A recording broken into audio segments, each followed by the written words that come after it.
Jóhannes, átti það sér langan aðdraganda að þú tekur við IBF-liðinu?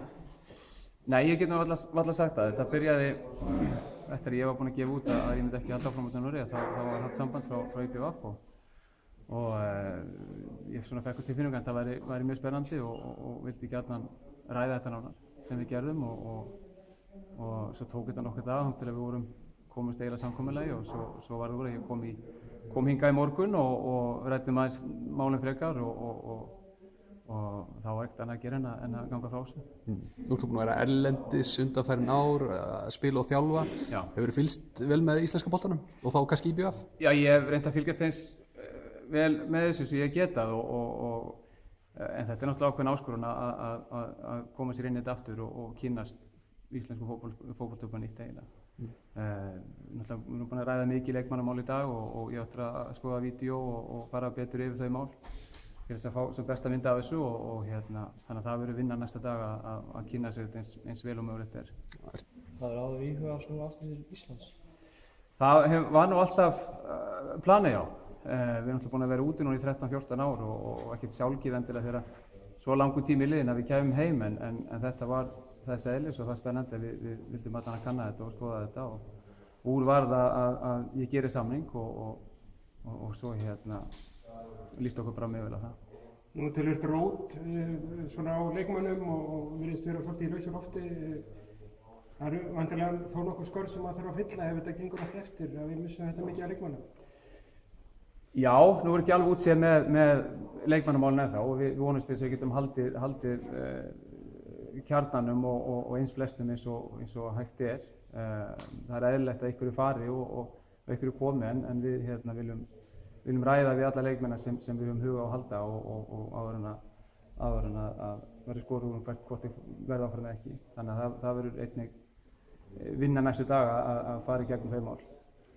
Hvert verður svo stefna liðsins á næsta tímabili? Það er ómögulegt að segja á þessum tímapunkti. Við viljum stefna hærra sjálfsögðu heldur en við fyrra. Það er markmið númer 1 og svo setjumst við saman ég og leikmennirnir seinna og förum um málin og hvað er raunsætt og hvert við eigum að stefna. Það kom fram hérna áðan á fundinum að þú komið til með að búa hér í Eyjum. Komin einhver tímasetning á það hvenær þú flyttur hingað? Nei, það er ekki komið hreint en það verður líklega ekki svo langt að bíða. Það verður allan fyrir jól og ég svona klæðir fingurna á að byrja. Ég þarf að ganga frá málum úti í samvætti við félagið úti og með samning þar út nóvember þannig að það er svona smá hluti sem þarf að ganga frá áður en því verður. En stefnan hlýtur þá að vera með sem stærstan hluta leikmannahópsins þá hér í Eyjum eða ekki? Jú, eins og staðan núna þá er stefnan að stærstu hópurinn verði hér og það verður sjálfsög eitthvað leikmönnum í Reykjavík og mun æfa þar en allra flest stærstu hópurinn verði hérna í Eyjum. En það er einhver hluti hópsins í Reykjavík, gefur það ekki auga leið að aðstoðarþjálfarinn þarf að vera staðsettur þar?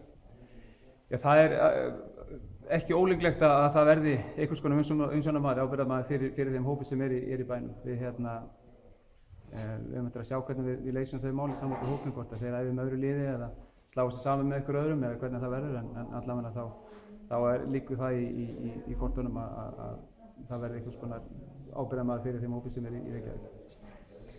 Einhverjir sem að þú óskar eftir að verði þér við hlið sem aðstoðarþjálfari, ertu með einhver nöfn í huga?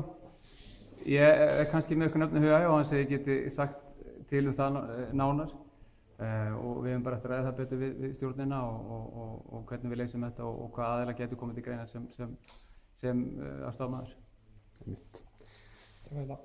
Takk.